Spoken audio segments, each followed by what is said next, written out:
Hello and welcome to this Game Pit Stop for Shifting Realms, a game designed by Craig Van Ness and Jeff Van Ness and published by Soaring Rhino games.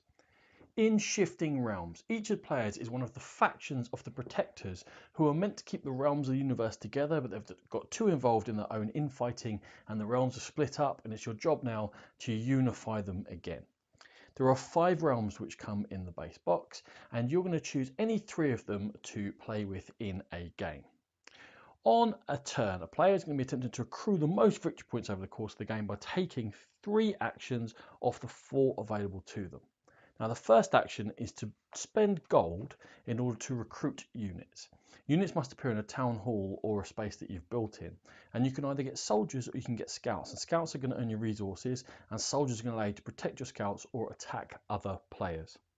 How do you get them around the board and able to do things for you? Well, there's a move action. And for a move action, you can move as many units as you wish from one space to another space within 3 off you, not counting diagonally. Now, when you move, if you were to move into a space which has got empty areas in it, like this gold mine, then my scout can come in here and just slot straight in there. And at the end of your turn, every scout that's in a resource producing space is going to produce one of the resources for you, be it gold or magic or stone, or indeed wood. You can move into a space where there are other players, and you could do so peacefully, or at the beginning or the end of any action, you can choose to fight anyone else who's in there. So if red chooses to move in here with 2 soldiers and a scout, the way that the fighting works is a soldier protects 2 scouts. We can't attack these 2 scouts now, but this scout's unprotected, so with this soldier's attack, we could take that scout out of the game and go back to the black player.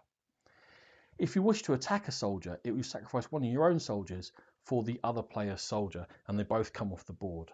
And again, at the end of fighting, if there's ever a slot that's empty, you can put a scout in there, and this scout is now going to produce 1 stone for the red player. Why are we collecting all these resources? Well, mostly because we're going to build some of these structures. Now, the structures are different for each of the realms, and each of the realm structures is going to be built within their own realm. Some of the basic ones will cost you resources, but will give you resources back. For example, like this elven wharf. And they also have terrain restrictions, like the wharf has to be built on a coastal space. They're also going to score you a small number of points. There are also in each realm structures which are going to score you a large number of points, like the pirate fort, the grey dwarf stronghold, and the elven castle. And this brings us on to how the game ends. Each of the realms has got its own game end condition, and when 2 of the 3 of whichever ones you're using have been met, that's when the game's going to end. And for Alfheim here, the Elven lands, it's to build the Elven castle. You build adjacent to wherever you are. When you've got enough resources, you flip that over, it's going to score you a load of points, and when all 3 are built, that's when Alfheim's game end condition has been met.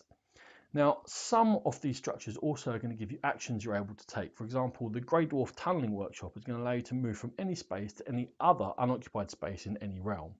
Or if we go over here to Libertatia, to the Pirate Realm, that's actually one of their game end conditions. Now, firstly, buried treasure. There are 2 of those that can be built in the game, and you put gold on them, and those will score you points for the owner at the end. But also these pirate ships. When you have a pirate ship with soldiers on, you can turn the soldier down on its side for 1 action, and you go on a raid, and you score some points, and you earn some gold. You're also going to get to draw a card. And when 4 of those have been done for any pirate ship, and both buried treasures have been built, that's the game end condition for Libertatia. Now, I mentioned cards there because the 4th action you can take is to draw story cards. And again, there's a different deck of story cards for each of the realms in the game. Now, most of them are going to give you stuff like you can get an elf wizard from Alfheim, and that'll get you extra magic and an extra action, or elf scouts could arrive to boost up your numbers in a certain area. Over in Libertatia, you might become pirate thief and steal gold from someone else, or a pirate lord, which will score you secret endgame points. However, down here in Toothing, it's slightly different. You might draw a Dwarf Knight Protector, which will score you some points unless you use it to protect you from the dragon. Because within this deck, there's a load of dragon attacks cards.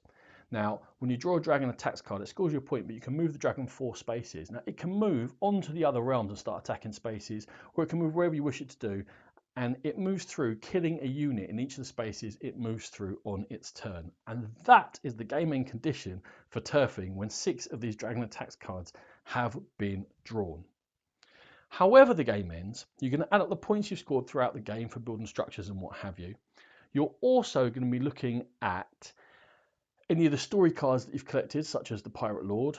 For each of the resources you have left over, for every 5 resources, you're going to score 1 point. But at the beginning of the game, also, each player is going to be dealt a task card from each of the realms within the game.